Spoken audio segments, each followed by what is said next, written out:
Hi రా, ఎలా ఉన్నావు? మమ్మీ డాడీ ఎలా ఉన్నారు? వాళ్ళ ఆరోగ్యం బాగానే ఉందా? వాళ్ళు బాగానే ఉన్నారు. అయినా వాళ్ళ గురించి నీకెందుకు? వచ్చి బండి చెప్పు. అదేంట్రా అలా మాట్లాడుతున్నావు?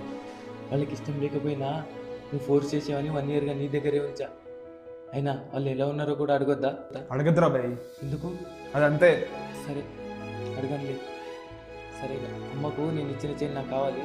నాకు మనీ అవసరం ఉంది. చేనా? కుదరదు. ఎందుకు? ఆపరా నీ డ్రామాలు.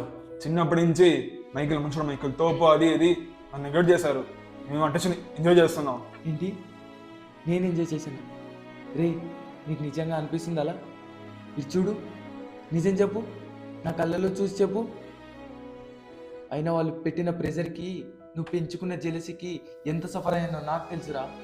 అది కాదురా బాయ్, చేయనివా? ఇంకేమైనా పని ఉందా? సరే, అట్లీస్ట్ అమ్మ వాళ్ళని ఈ వీకెండ్ అయినా కలుస్తా. కుదరదు. కుదరదా? సరేలే, కానీ ఏం చేయాలో నాకు తెలుసు, చూస్తూ ఉండు నువ్వు.